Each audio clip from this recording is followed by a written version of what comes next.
Just got a new surfboard and ready to hit the waves? Well, here's how to wax your surfboard perfectly every time.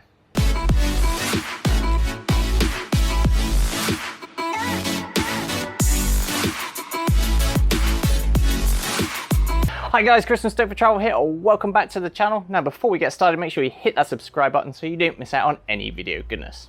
Now today we're going to talk through one of the absolute fundamentals of surfing, how to wax your surfboard. So whether you just picked up your first surfboard, you picked up a second-hand one and need to re-wax it, or you just want to tidy out the wax job on your existing favorite surfboard, here's how to get the perfect bumps every time. So yeah, let's get started. Okay, so the first thing you need to do before you even start re-waxing your new board is to make sure the surface is clean and tidy. Now, if you've got a new board, that's awesome. You just need to give it a quick wipe over for a towel to just make sure there's no dust or dirt on it. If you do have an existing board, you do need to make sure you de-wax it properly. So leave it out in the sun for a couple of minutes and then use a wax comb to get everything nice and clean and tidy. Once you've done that, run it over with a towel just to remove any dirt and grime. Make sure you've got a nice clean surface to get started with. So yeah, get it all tidied up and you're good to go. Then the next thing you need to do is make sure you choose the right wax for the job.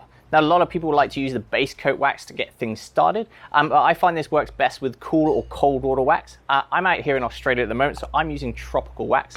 So I find you can whack that straight on the board and it's good to go. Now when it comes to choosing the best wax, there are a lot of brands on the market, so chat to your surfer buddies about the one they use the most and really enjoy. Also chat to your local surf shop to see what they recommend as well. Out here in Australia, I use Sticky Honey Surf Wax, which is actually an eco-friendly surf wax made here in Byron Bay. There's no petrochemicals in it at all, and it's made from local beeswax. So yeah, if you can get your hands on an eco-friendly block of wax to get things started, make sure you do your own bit for the environment. So now it's time to get on to how to wax your surfboard. We've got the deck all nice and clean and tidy, and we've chosen the right wax for the job. So I'm going to now head inside and put this on a nice firm but clean carpeted surface to get it waxed up.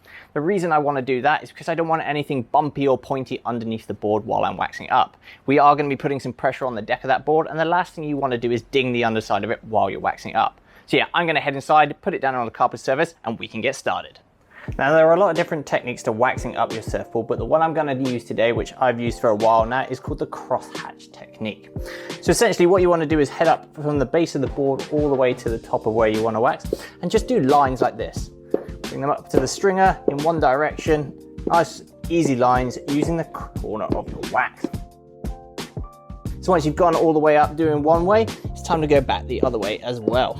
Keep them quite close together.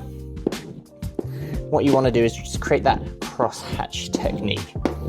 Bring it all the way through to the top. Of course, we then want to come back down and do the other side of the board exactly the same.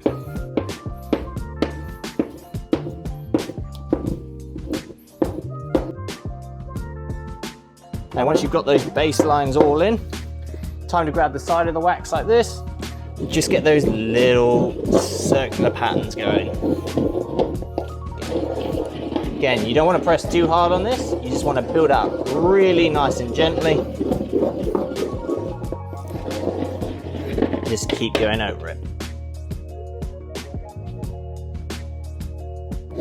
You don't have to go in a circular motion the whole time either. You can also just go sideways. It's just building up that base for those little bumps to appear.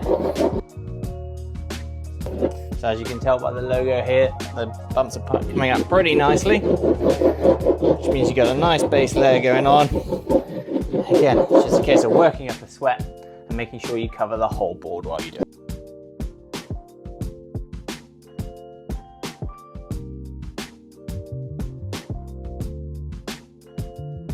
Another tip for waxing your board as well is find out where your hand placement is going to be on the rails for your duck dive. Make sure you go down the rail a little bit more and get that nice and... Again, you don't want to press too hard with this because you don't want to smear the wax around. You want to let it just gradually build up. As you can see, you've got some nice bumps coming along down the string a bit, which you can see nicely on the video.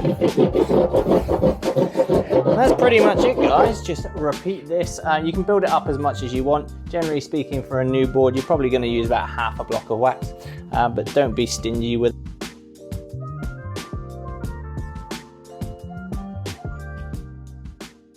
And there you have it, guys. That's how to wax your surfboard perfectly every time. Now, if you have any questions about waxing your surfboard or setting up your board for the first time, make sure you chuck them in the comments below and I'll do my best to answer them. And if you also have any awesome tips of how to wax your surfboard perfectly as well, make sure you add them to the comments and we'll share them around.